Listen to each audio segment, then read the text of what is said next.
What's up YouTube, Andre here guys, back with another video. Now I managed to get my hands on the XZ2, which is Sony's flagship device for 2018. So today's video is going to be all about a hands-on close-up look at the phone itself.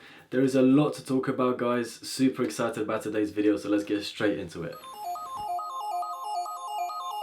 Now I think it's only right that we start off with a little unboxing and a close-up look at the design of the phone.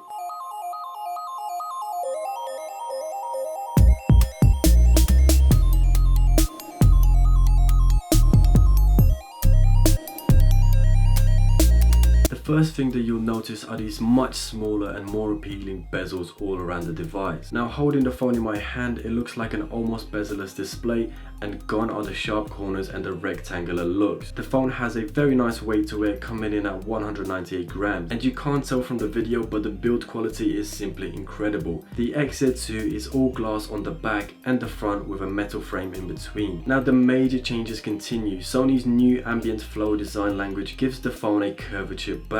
I'll be honest, when I saw the phone online, I wasn't really sure about the whole curved back. However, the curvature is very subtle and the phone fits amazing in my hand. I'm absolutely loving it guys. You'll also notice that the camera is now positioned central to the body and the fingerprint scanner is just below it. The camera has a more pronounced ring around it, whereas the fingerprint scanner is almost flush to the back, but still has a small indent to it. Now the thing is guys, I have quite large hands, and when I try to place my finger on the scanner, it doesn't really feel natural to me. I feel like I'm having to forcefully push my finger down to reach the scanner. Sometimes, depending on how I grab the phone, my finger would go straight over the fingerprint scanner. However, more often than not, my finger just naturally goes over the camera lens. So for that reason, you may find yourself adding smudges to the camera lens by trying to unlock your XZ2. Now on top of the phone, you have a SIM and a micro SD card slot. What's really cool is that you don't need a pin to open it, it just slides right out. On the left hand side of the phone, we have no buttons, just a clean metal frame, whereas on the right we have the volume keys, very easy to reach, the power button in the middle, and a lot of people will be happy to see that we have a dedicated camera button. On the bottom there is a single USB Type-C connection, and that is it. There is no more 3.5mm headphone jack. Now something you may have missed is the stereo speaker setup. There are two speakers on the front, one in the earpiece and one on the bottom. I don't know about you guys, but that bottom speaker looks incredible. I really love the way it sits in between the display and the actual metal frame. Now let's move on to the actual specs and features of the XZ2, and a huge part of that is its display. The XZ2 has a 5.7-inch IPS display with a resolution of 1080 by 2160 pixels, and this gives the display an 18:9 screen ratio, so it's a little wider than your standard movie ratio. But what makes this screen incredible is that the display is HDR. This stands for High Dynamic Range. Through this, you should experience amazing contrast, colors, and clarity. The XZ2 also uses Sony Bravia TV technology, so even when you're watching content that is not in HDR, the phone will upconvert everything to HDR, which should make the videos you're watching almost movie-like. Another thing that stood out to me is the actual square display. It's a really nice change to have a rectangular display compared to the S9, which cuts off the corners of the screen. Now a feature which is completely new from Sony is something called Dynamic Vibration System. The way this works is that the phone vibrates in line with the music or video you're watching to give you the impression of extra bass. It can also be used for notifications.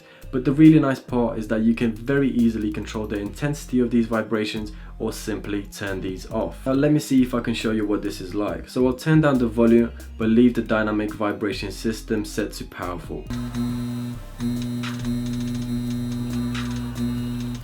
It's definitely something different and new, but I'm not sure if this is just a gimmick or something that everybody will actually be using. I guess this will be really cool for gaming. So for instance, if you're playing a driving or shooting game, the phone will give you a more immersive experience. Now about that 3.5mm headphone jack, the best solution to that is to invest in a really good pair of Bluetooth headphones. The second solution is to get yourself an adapter. Now Sony actually offer one which lets you charge and use your 3.5mm port at the same time. In terms of the camera, the back has a 19 megapixel f2.0 lens, However, a huge feature of it is that you can now record 4K videos in true HDR. This means you can achieve some extremely high quality video recordings with the XZ2, which sounds amazing, especially when you pair this with Sony's 5-axis stabilization, which means that even if you're running, your videos will be super smooth. Now the front camera is a 5 megapixel f2.2 lens, which is capable of 1080p recording, so not a lot going on there. Another change with the XZ2 is to do with the 3D creator. For those not aware, the 3D creator lets you scan objects, people, faces, pretty much anything you want and turn all that into a 3D model. With the XZ2 you can also now do 3D selfies, something you weren't able to do before. The super slow motion has also received an update on the XZ2. It can still record 960 frames per second, but you can do this in full HD, so 1080p, which is just phenomenal. The one small drawback is that the RAM buffer has not changed. In simple terms, this means that you can record 960 frames per second in 1080p, however for half the time you did at 720p. Now Samsung have also adopted 960 frames per second with their S9, and personally I find it just a little bit easier to use on the Samsung. When shooting in super slow motion, timing is key and it's very difficult to press the super slow motion button at the right time. With Samsung you have automatic capture in 960 frames per second. When it detects movement in the middle square of the display, it will automatically start super slow motion. However, the S9 is only capable of 960 frames per second at 720p. Now, under this beautiful design, the XZ2 features the latest Snapdragon 845 processor. From this, we should expect a 30% increase in performance power and a 30% increase in gaming performance compared to last year's processor, the 835. Now, in terms of memory, you get 64GB of internal storage and either 4 or 6 GB of RAM depending on where you live. I believe here in the UK we only get the 4 GB RAM model. Now should you need more storage, you can expand that with a micro SD card up to a crazy 400 GB. In the battery compartment, the XZ2 has a 3180 mAh battery, which is a significant increase over the XZ1, which had a 2700 mAh. Now other features of the XZ2 include Bluetooth 5.0, which allows you to output audio to 2 Bluetooth devices at the same time. Due to that glass back, the phone now supports wireless charging and it still has fast battery charging with Quick Charge 3.0. Amazing, so a very pleasant surprise from Sony. There were a lot of people out there who had mixed feelings about Sony's new design language. Now I absolutely love this phone. The curved back sits really well in the palm of your hands.